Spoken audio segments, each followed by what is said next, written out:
Hello, everybody, and welcome to the Tip of the Ice-Burgh podcast, your home for Pittsburgh Penguins news and analysis. You can find us on YouTube at Tip of the Ice-Burgh, or you can catch us anywhere you get your podcast from.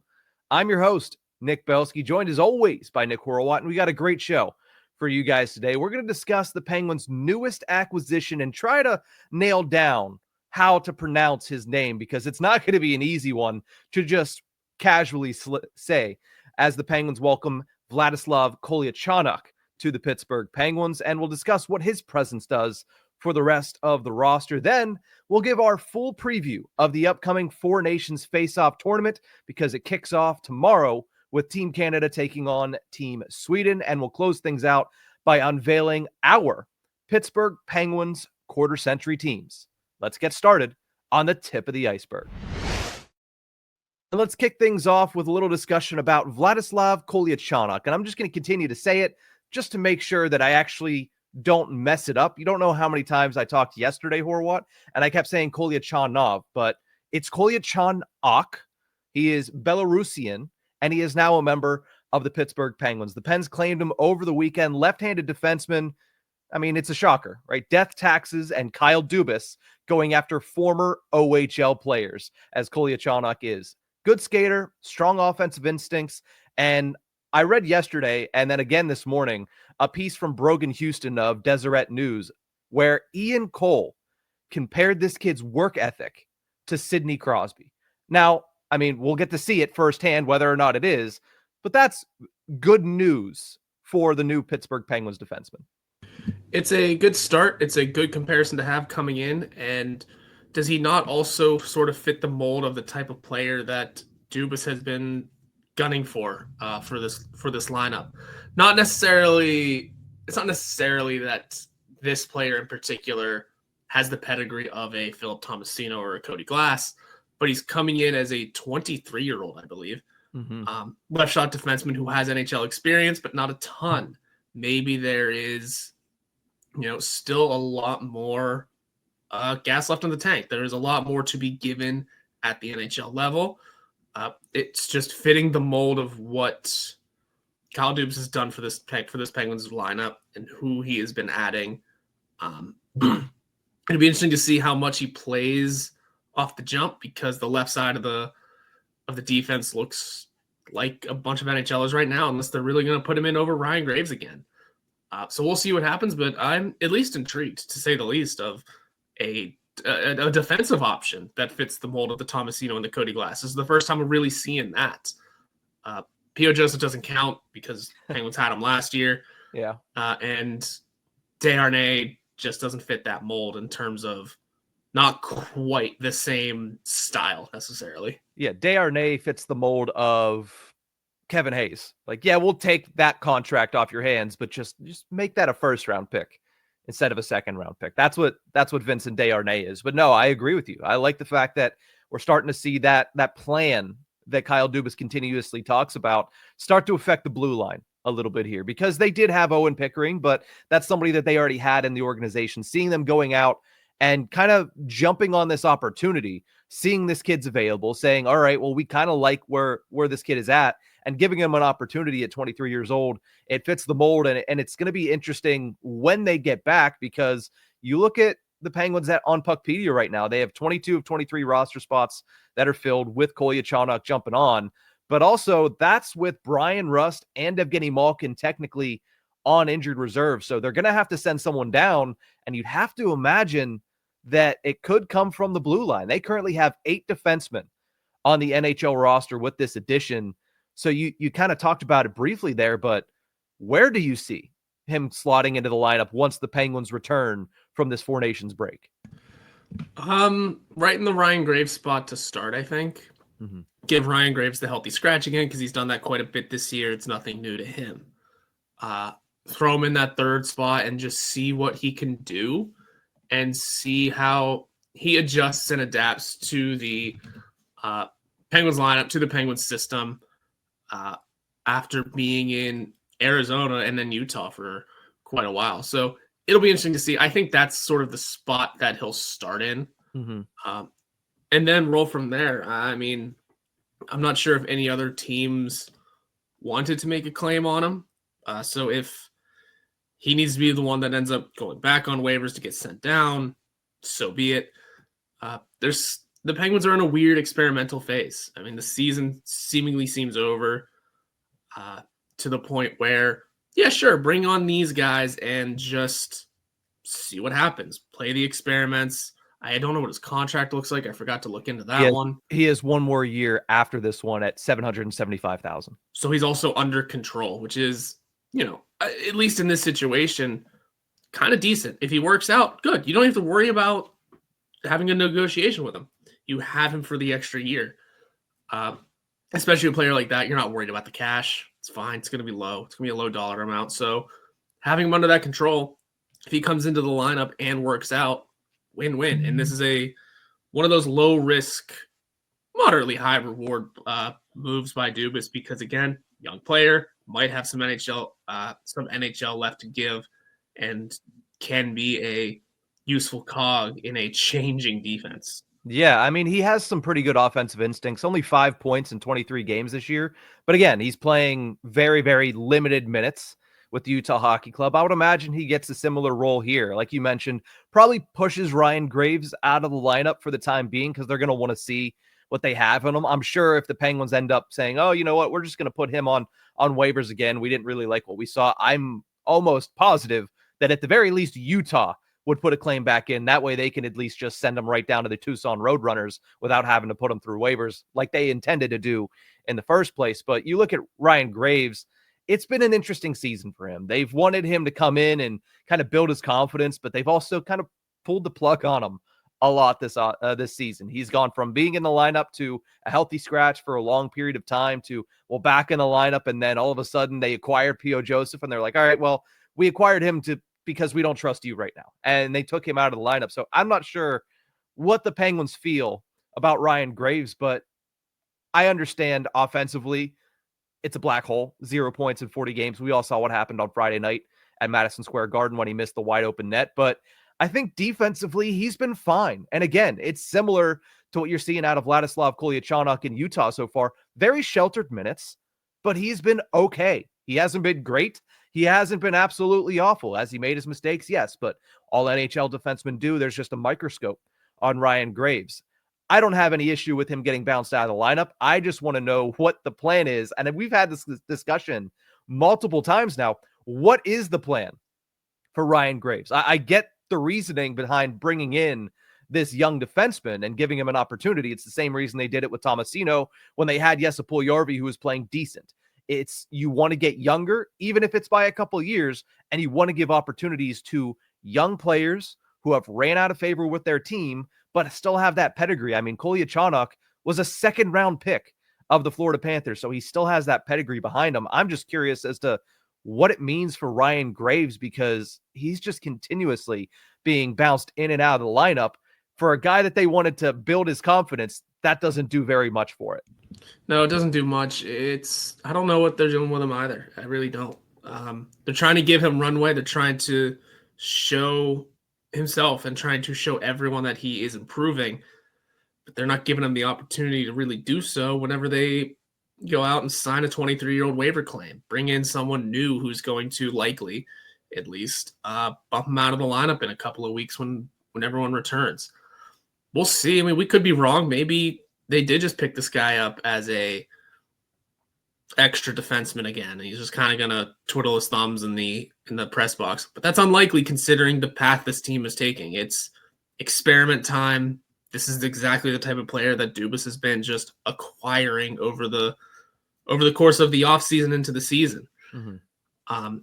What does it do for Graves? I really don't know. Maybe they try him on the other side. Maybe they try Kolyachonok on the other side. Maybe that's just part of the rotation. Maybe Desharnais gets to sit a couple of games. I mean, last season that was a big thing, having everyone sort of be able to play both sides or at least play with everyone else on the defense.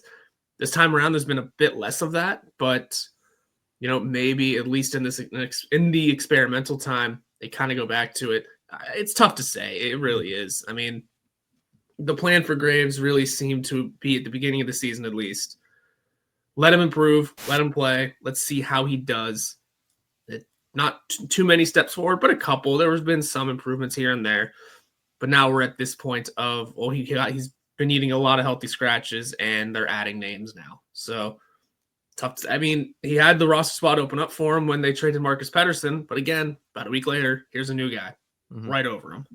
Yeah, now Kolyachonok is somebody who's touted as being able to play both sides on the defensive side. So at the very least, he's going to probably push Ryan Shea onto waivers. I think we can all agree that when it comes to Ryan Shea, I think we've seen enough. I think we have. The guy was a healthy scratch for over a month.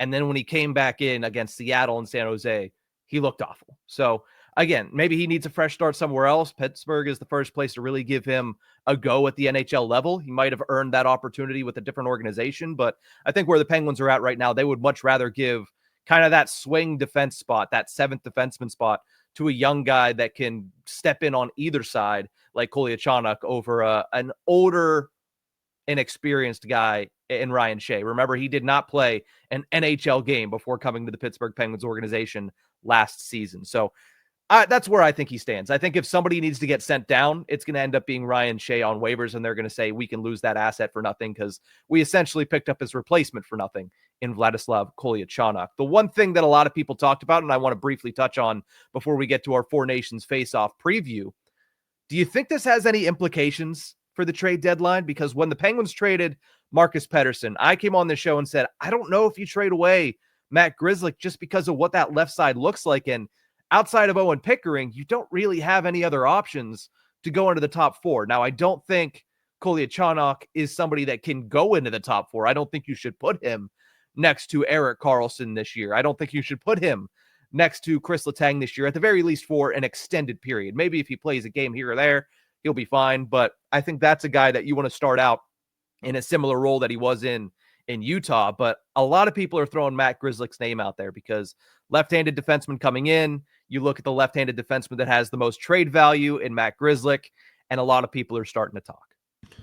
And that's fair. That's for good reason. Plus, Kyle Dubas is about to be, bump his shoulders with quite a few other NHL GMs. Yes. About to be working closely with a certain number of them. He's going to be, at the Four Nations face-off as part of Team Canada's front office. And I mean, really, as a front office personnel at tournaments like this, once the team is created and playing games, what are you doing? What more are you doing? Yeah. So Kyle Dubas, aside from watching games and maybe making a couple of decisions, will be probably just talking to his GM brethren and seeing what could be out there, doing NHL work. The trade freeze, there is no roster freeze over this break. Trades can happen. Trades are expected to happen, actually. Kind of just waiting for the shoe to drop on a number of different deals.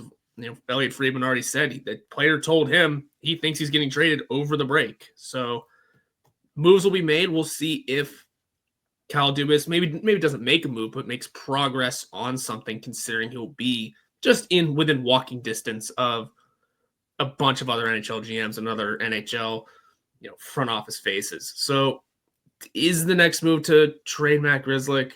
Probably, if he's playing well and teams are interested. The price tag isn't terrible, especially because it's a rental piece. At the end of the year, UFA, don't have to worry about it. 31. He comes in, does your team well, he can move on. You can move on from him. I would say maybe that is the next step here. Like I said, Kyle Dubas has some talking leeway here. He's able to just stand face-to-face with some other GMs and say, here's what I got for Grzelcyk. Let's look at some rosters. Let's go over some things.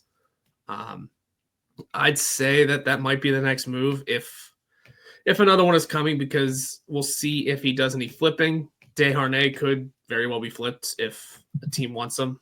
Other than that, the forward core is pretty full of guys that, you could move. Who wants them, really? That's the same discussion we've had all season as well. And for those that have value, is somebody going to pony up what it's going to take to kind of wrestle away a Rickard Rakell? There was a nice piece from Josh Yohe of The Athletic updating that entire situation yesterday, so go check that out. But I think to get back to the core of the discussion here with Matt Grzelcyk, if if you trade him away, yeah, I mean, you're going to get you would imagine you'd end up with a better draft pick, because then you're running, at best, Pickering, Joseph, Kolyachonok on your left side. At worst, you're running Joseph Graves, Kolyachonok, or Joseph Graves, Ryan Shea, which I don't see that happening, which that's a lot of youth. It's a lot of kind of growing pains that you're going to have to go through, especially with young guys in elevated roles. But, at the end of the day, maybe you should just capitalize on Matt Grzelcyk's value. Look at where this team is at. I'll say it again, and I'll say it every single time. This team, whether you want to believe it or not, is in a rebuilding phase. To the degree in which they are, that's on Kyle Dubas. But almost every single move that he has made over the past calendar year has been in accordance with a team that wants to rebuild, and wants to rebuild fast, but wants to rebuild nonetheless. So I like the move overall, bringing in Kolyachonok. He's taken advantage of an opportunity to add more youth. I mean, it's an easy swing, like you mentioned, extremely low risk. You got him for nothing, and potentially, moderate to high reward. This guy's not going to be a franchise pillar, but he could end up being a nice young piece that helps push you forward when it comes to your blue line. So free asset, he's under control. I like it a lot from Kyle Dubas. Let's talk about the Four Nations face-off, because Horwat, there's a lot of people that have varying degrees of excitement about this Four Nations face-off. Once I saw the lines yesterday, and I was somebody that was already kind of excited, once I saw the lines that came out from practice yesterday in Montreal, I got extremely excited. So we're going to go through the lineups, talk a little bit more about what it means for current members of the Penguins, but definitely get you all set for the Four Nations face-off. Let's start with Team Finland. And if you're watching us on YouTube at Tip of the Ice-Burgh, we're going to bring these lineups bring them up courtesy of Daily Faceoff. So Team Finland, first line, Teuvo Teravainen. Second line, Teuvo Teravainen, Alexander Barkov, and Patrick Laine. Second line, Arturi Lehkonen, Sebastian Aho, and Mikko Rantanen, who says he is going to play. Third line, Mikael Granlund, Roope Hintz, and Kaapo Kakko. And fourth line, Eetu Luostarinen, Anton Lundell, and Joel Armia. Now, Finland is a team that is dealing with a lot of injuries, specifically on the back end, but they still line up like this. Esa Lindell, Olli Mata as the first pair, Juuso Välimäki, Henri Jokiharju as the second pair, and Nico Mikkola with Urho Vakanainen as the third pair. Horwat, any thoughts on Team Finland as they get set for the Four Nations? They're kind of screwed. Those injuries really did them very dirty, to the point of Vakanainen's played, I think, 33 games in the NHL, 22 of them coming this year, or something like that. Which is unfortunate, because this is one of the top hockey countries in the world. It's just unfortunate that they lost three key names on the defense in the names aren't coming to me right now. I know Rasmus Ristolainen was the most recent one. Jani Hakanpää, who hasn't played a game all season. Oh no, he's played two. Sorry, he's played 2 games all season. He really shouldn't have been on the roster in the first place. And Miro Heiskanen's the big one.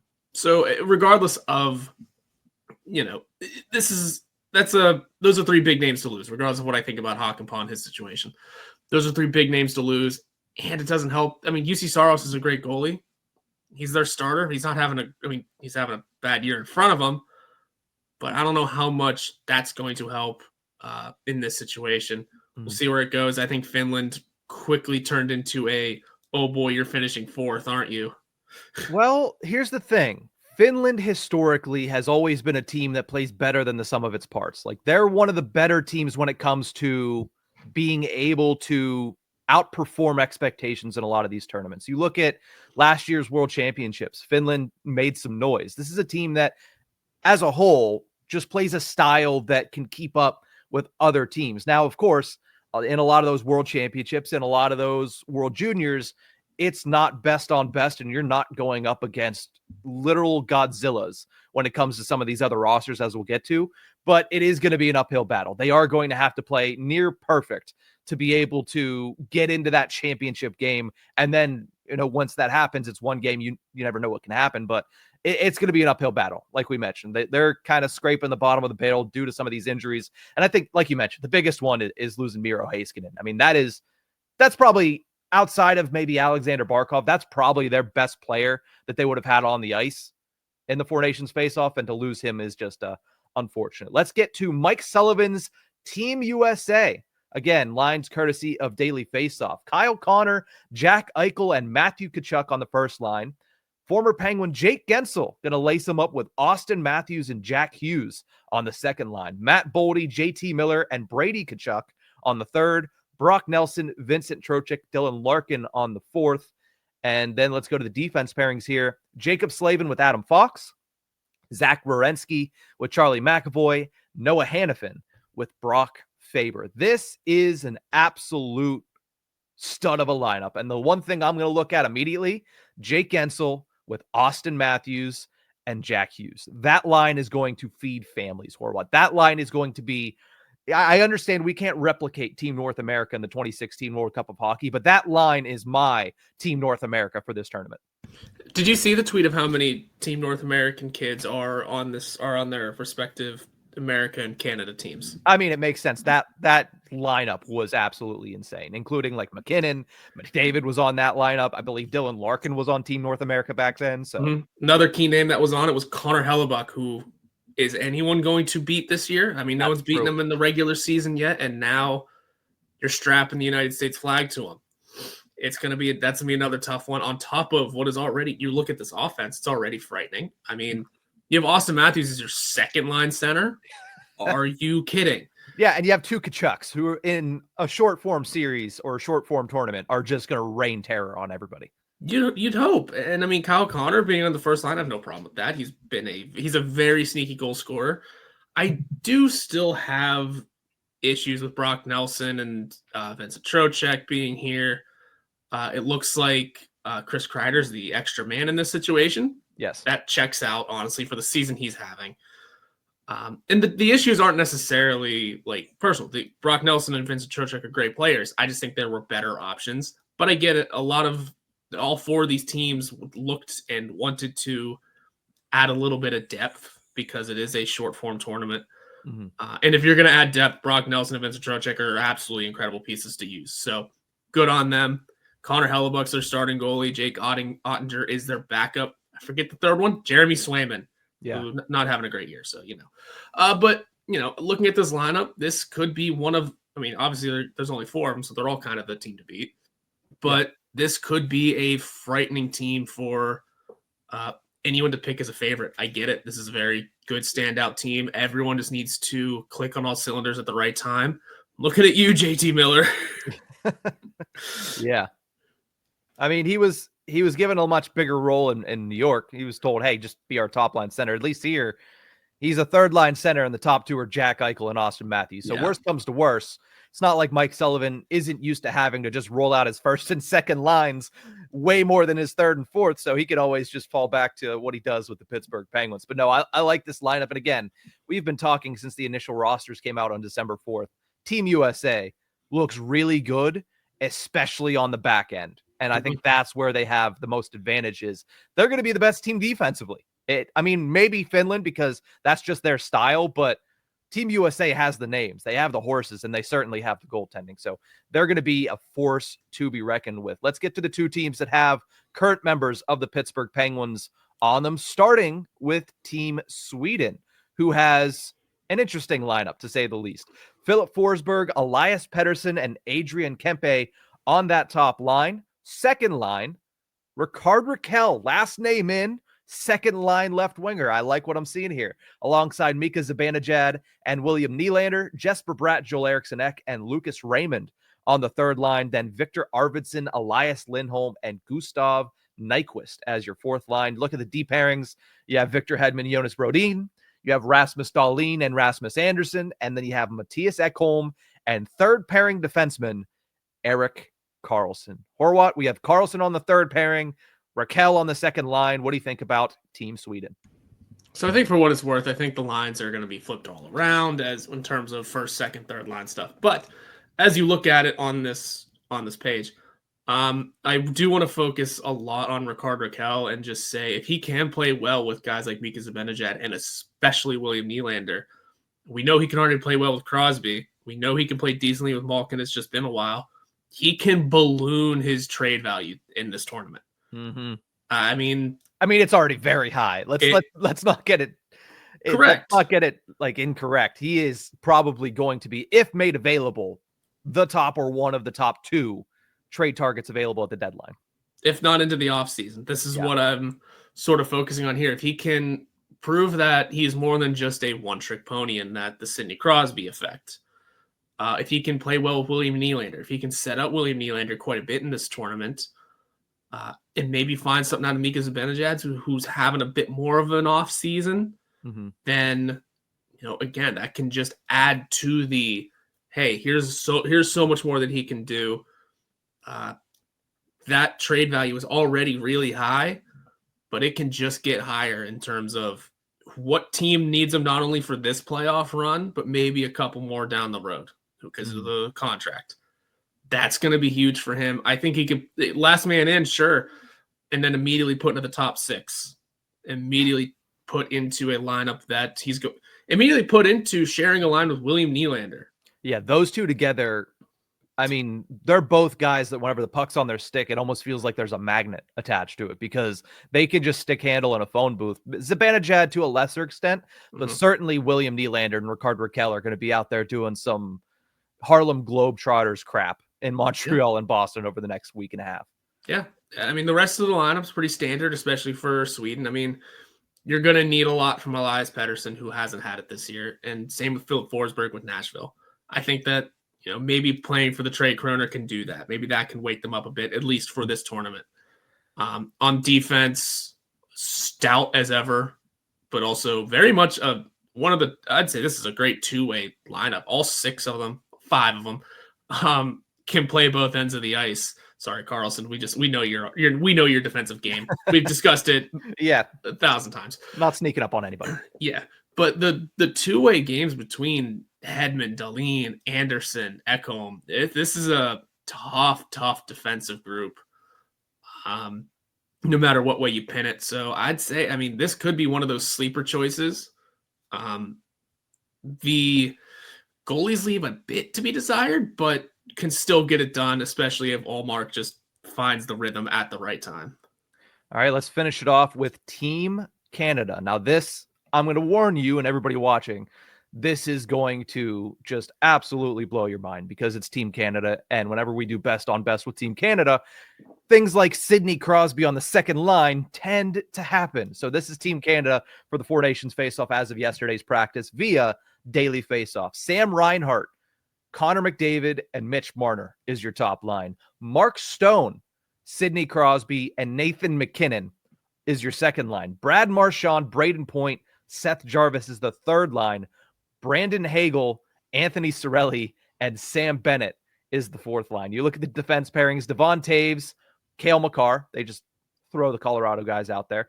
Josh Morrissey with Colton Parayko, Shea Theodore, and Drew Doughty. Goaltending, of course, is the big question mark for Team Canada. But as Brad Marchand said yesterday, on the power play, I'm not sure how you stop it. Maybe throw 3 goaltenders out there and say good luck, because the power play 1 unit was, I believe, McDavid, McKinnon, Crosby, Makar, and I'm missing one, but it doesn't matter. Mitch Marner, I think it was. Sam Reinhart.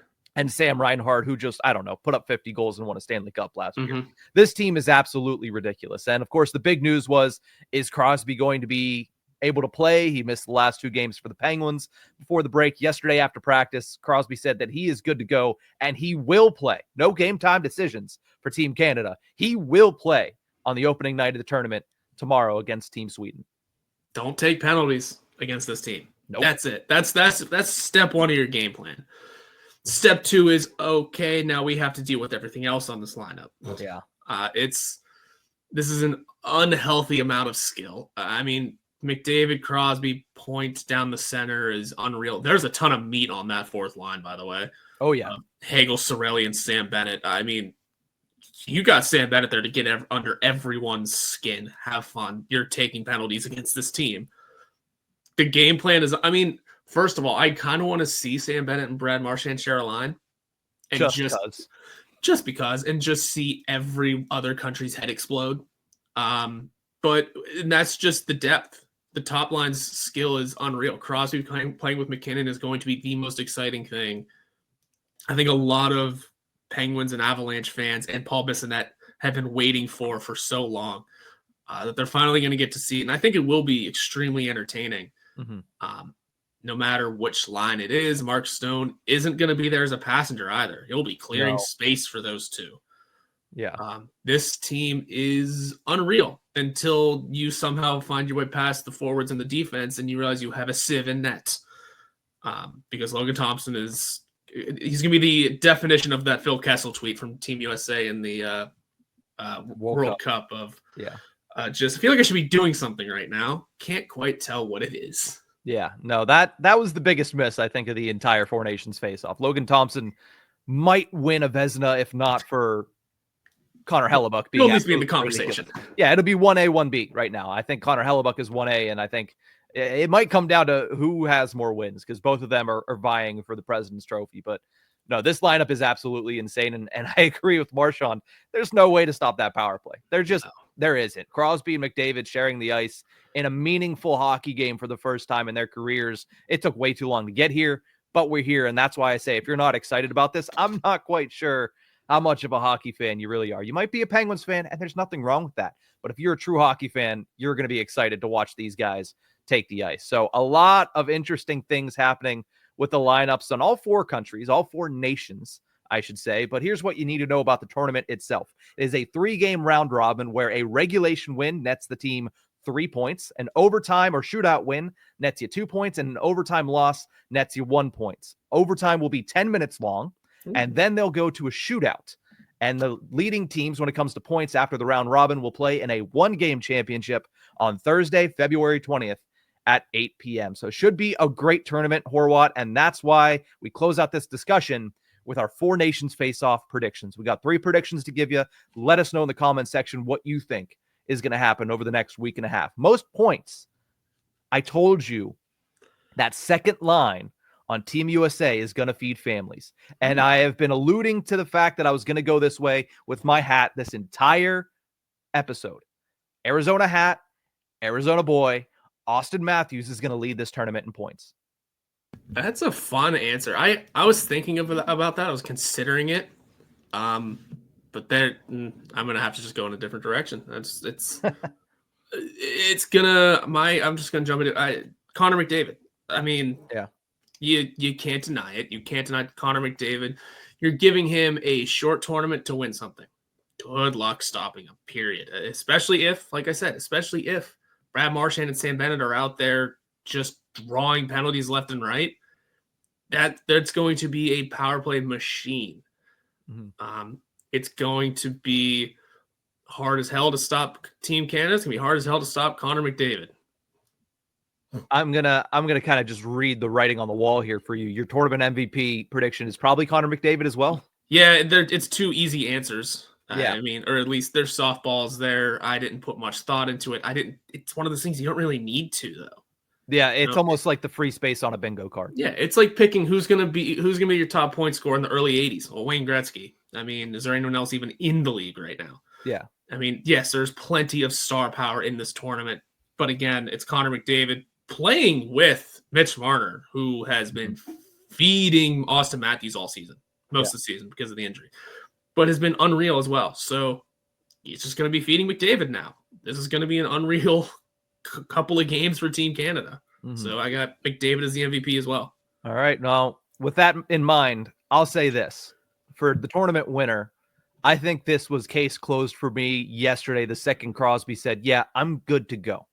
So once he said that, Sidney Crosby doesn't lose in international play, especially if he is the captain of Team Canada. This might be the 3rd or 4th time that I've referenced this, but according to the Sidney Crosby archives on Twitter, he is 21-0 as captain of Team Canada. I don't think that ends. I don't think that stops. They might lose 1, but they're not losing the tournament. They're just not. They're going to make the finals, and once they're there, I'm going to pick Team Canada every single day. So I think that team is a cheat code. I know all these teams are dream teams, are best on best, and that's the point of the entire week and a half tournament, but Team Canada is a cheat code, and I don't care who's in net for them because they're going to outscore all of their problems with that power play unit and those top stars. So Team Canada is my winner with Connor McDavid winning tournament MVP. Austin Matthews gets the most points because, well, I think he's going to go off for Team USA, and I just think that Team Canada has more mouths to feed, if that makes sense, when it comes to the score sheet. I get you. It was like watching the Texans early in the season. Taking one of their guys in fantasy was kind of a nightmare because they had too many people to go to. You're not going to win with Tank Dell on your fantasy team. Yeah. Yeah, I'm going with Canada too. I could see the goaltending being an issue, especially if the defense kind of falls apart for some reason. But at the end of the day, it's a short enough tournament that you can outscore your problems all you want. You can absolutely just say, hey, he's given up 5. Cool. We're scoring 7. It doesn't matter. Mm-hmm. I'd almost expect all of Canada's games to be a just gluttony of scoring. That's almost what you expect because of that goaltending. And really, I mean, the defense is fine. It's good. I just find I can just find ways to pick holes in it, especially if it's Team USA going against them. Mm-hmm. They might blow Finland out of the water, but we'll see what happens. And they've seen Sweden first tomorrow. That's actually going to be a really good game. Both sides of the ice are going to be fun. Really, it's going to be a fun tournament. It may not be watched by a ton of people, might not be attended by a ton of people. Oh, come on. It's in Bell Center to start. It is going to be attended by everybody. The Canadian games in Montreal will be attended. Those will be very well attended. The Boston ones, we'll see. The Team USA games in Boston are going to be well attended. It's Boston. I think there needs to be a little bit of respect placed on Boston as a hockey market. Yeah, the team's just down bad this year. Yeah, I think they'll be attended just fine. When it comes to viewership, and it's on ESPN, right? ESPN, ABC, and some games are on TNT. Oh, okay.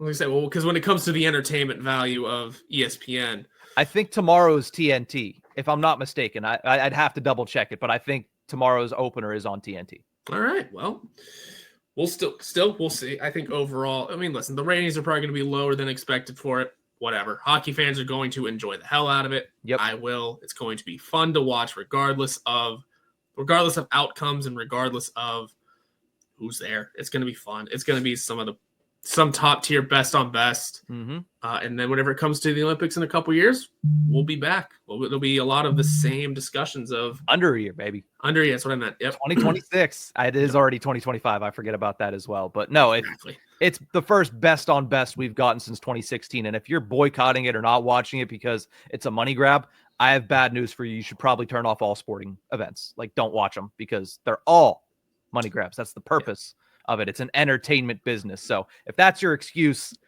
I don't really want to hear it. I don't want to hear it. Then you shouldn't have watched the Super Bowl, which a lot of people said they weren't. Oh, just the highest viewed Super Bowl in the history of Super Bowls. So, okay. Well, then a lot of people said it was boring. And honestly, no, it wasn't. That was not a boring Super Bowl. Are you kidding me? If it was the other way around, it would have been more boring. But yes, watching Patrick Mahomes, probably the greatest quarterback of his generation, and we're getting off on a tangent here, get absolutely blown up and be basically less than an NFL quarterback in that game was very entertaining. And I was much somebody fun. who didn't care who, like, I would have preferred Philly won because I had some money on Philly, but again, it was entertaining to me. Very much fun. Listen, regardless of who you root for in football, there's something just bone-chillingly fun about watching the best lose, especially in that fashion. There just is. Maybe that's something that happens in this tournament. Maybe that if Team Canada falls short to Sweden in the opener, it's going to change a lot of people's perspective of this tournament because they're going to watch and they're going to be like, oh, Canada hasn't won anything in World Juniors the last 2 years. They didn't do anything in World Championships last year. And now with Crosby in best on best, they're losing at the Bell Center. Like that will push so much intrigue for the Four Nations face-off. But I digress on that point. We'll see how it all shakes out tomorrow. Let's finish off this episode with a very quick discussion about our quarter century team. This is not going to be the best players. Sportsnet Pittsburgh did first team quarter century, second team quarter century, and they were the best players. We understand who the best players are from the 21st century for the Pittsburgh Penguins. This is going to be our favorite players to watch. So our quarter century team when it comes to favorite players to watch. Now, some of that might be some of the best players because, well, the best players are the most fun to watch sometimes, but we'll throw out 3 forwards, 2 defensemen, and 1 goalies for our quarter century team. Shout out to the Rangers Ed podcast. I saw that they did this over on their show and thought that would be a fun thing to do. So I waited a couple weeks, and here we are, quarter century team Horwat. Let's start with our 3 forwards. Sidney Crosby is going to be on my list no matter what. This is where it's going to say, yeah, I said it's not best players, but you can't tell me Sidney Crosby hasn't been the most fun player to watch over the last 25 years. Yeah, absolutely. In agreement. Sure, it's not best players. It's most entertaining. Well, he's been the most entertaining. So now there's nothing else you could do about it. Now, here's where people are going to get upset about with me. My next 2 forwards, Patrick Hornqvist and Carl Hagelin. All right. I understand that when Evgeny Malkin was younger, he was electrifying, and he probably should be number 2. But these are my favorite players. My favorite players to watch were Carl Hagelin, who for the longest time, anytime I picked up an NHL video game and started a franchise mode with the Penguins, Carl Hagelin was on my team. He was always traded from the Rangers to the Penguins. That was my entire childhood. Then he came to Pittsburgh, not only just played in Pittsburgh, but played on a pivotal line in back-to-back Stanley Cups. More so in 2016 than 2017, but even in 2017, he scores the kind of go-away empty net goal that puts down the Nashville Predators for good. So I loved watching Carl Hagelin because when he was in Pittsburgh, it was some of my favorite memories as a Pittsburgh Penguins fan. And then Patrick Hornqvist was just a joy. Power play, even strength, the way he got under people's skin and then was just dominant, right? 20-plus goal scorer continuously. I'm going to have Hornqvist and Hagelin. Those are my 2 guys. And again, it's just my favorites. I love Evgeny Malkin. He's probably an honorable mention on this list. Absolutely. But to me, it's Crosby, Hornqvist, Hagelin. Those are my favorites. Yeah, absolutely. Those are solid options. My other 2 forwards are going to be, again, not going to have Malkin. Good honorable mention, but because when it comes to this... We both did it. Oh, no. Yeah. When it comes to this... mine was the last second change, because when it comes to this sort of style we're going for of just who was the most fun to watch. There was something extremely fun about a dominant Evgeny Malkin. You'd shake your head at the boneheaded mistakes and the boneheaded moves, but there was also just something pure entertainment value with James Neal and Phil Kessel. There just was. You talk about feeding families. Sidney Crosby just feeding the puck to those 2. I mean, it was really close to happening, considering the timeline. But yeah, I think that's just a very fun trio of forwards. Obviously, Crosby was going to be there. So much fun to watch. The best player. So entertaining. Phil Kessel setting up on his side. James Neal being that one James Neal season was so unreal. So I think those are just going to be my options for the forwards. And good luck stopping that in entertainment value. All right. Defenseman, Chris Letang and Brooks Orpik. I don't know. I don't have much else to go with here. I mean, for me, Brooks Orpik was my favorite defenseman early in my life. Like, everybody was talking about, oh, well, you look at Sergei Gonchar. For some reason, one or another, I was young. I did not like Sergei Gonchar. I was like, it was kind of the Chris Letang effect. And that's why I struggled to put Chris Letang on here too, because I'm like, I get so mad. And there was a period in college, and you know this because we were roommates, where I absolutely hated Chris Letang. I did. Yeah. From like 2013 to 2015, I was like, this guy is killing me right now.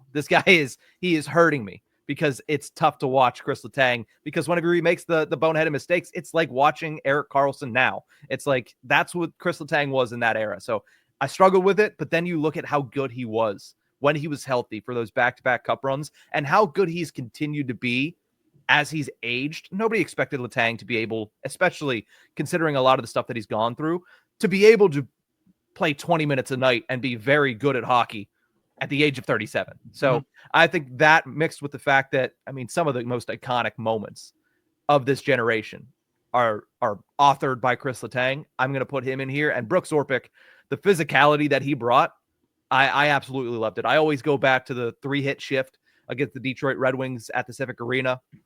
That is one of my favorite highlights to go back and watch. So I'm going to go Letang. I'm going to go Orpik as my 2 defensemen. I like those choices. I have 2 completely different ones, actually. Good. Just to keep you on your toes here. Justin Schultz and Brian Dumoulin. Justin Schultz set himself apart in that 2017 run. that just doesn't need any more introduction. And Brian Dumoulin, I will continue going to bat for as one of, if not the best defensive defensemen in recent memory for the Penguins. He'd shut you down. Doesn't matter when or how, he'd figure it out. And again, part of those 16-17 runs was just backed by him on the defensive side of things. Again, not a scorer, didn't need to be. Wasn't physical, still didn't need to be. And when it came to Schultz, just something about 2017, Justin Schultz was a different man. Yeah. And taking over for Chris Letang being out. So those are my two defensemen. Again, struggled with those choices. Had a couple of changes in there, but I landed on Schultz and Dumo at the end of the day for this sort of for this practice. Yeah, there's something to be said about coming into a city, winning, and leaving. Oh, yeah. You do have and you do respect the people that have been here for a long time and built that culture, and Crosby and Malkin, and we give them their flowers every single show. But there's something to be said about a guy like Phil Kessel, who comes in, wins Stanley Cup first 2 years, absolutely lights the world on fire in his third year, and then he's gone. 3 years, short sample. But what he brought in those 3 years are going to create memories forever. So there's something to be said about that. And I think Justin Schultz fits into the same category. Goaltender, I have a hard time believing we're going to pick somebody different unless you go off the wall and say Thomas Vokoun. But I'm going to say Marc-Andre Fleury because it's the obvious answer. It is the obvious answer. It's the longevity. It's the skill. It's the numbers. It's the personality. Yeah. Yeah. It's the entertainment value. It was the growth of a player in general. I mean, when he first came up playing as an 18-year-old, don't see that ever. Pre-lockout, I mean, it couldn't be anyone else. 3 cups, regardless of what you say about the last 2, he helped one way or the other because it is a whole 82-game season and then the playoffs. At least in 16, there was that 82-game season bit for him. And then 17, genuinely, he helped so much through those first 2 rounds. So it couldn't be anyone else when it comes to the Penguins goalie since 2000. Yeah, I mean, you could make arguments for Murray for being the 2-time Cup winner in the final for both years, not falling apart necessarily in the playoffs through a long stretch of his career like Fleury did. But you just got to go to Flower. I mean, you could go with Brent Johnson for one punch, but also I think Marc-Andre Fleury has done enough to be able to outlive the shadow of that one punch from Brent Johnson. So that's an interesting list. Again, it's not the best players because the best players are obvious. You'd go Lemieux, Crosby, Malkin, probably Letang, and Sergei Gonchar and Marc-Andre Fleury. Yeah. Oh, okay. Easy. Well done. And if you were to continue it, you'd throw in guys like Jake Gensel and Chris Kunitz and probably Erik Karlsson when it comes to just pure talent level and not what they did with the team. But just pure talent level. Karlsson's probably on the second team there, but we wanted to do it a little bit differently. So these were our favorite players to watch. I'll call it the super biased quarter century team for the Pittsburgh Penguins. But that's going to do it for this episode of the Tip of the Ice-Burgh. Thank you guys so much for tuning into this one. Remember, you can find us on YouTube at Tip of the Ice-Burgh. Make sure that you like, share, subscribe if you enjoyed this video, or you can check us out anywhere you get your podcast from. We'll see you guys next time.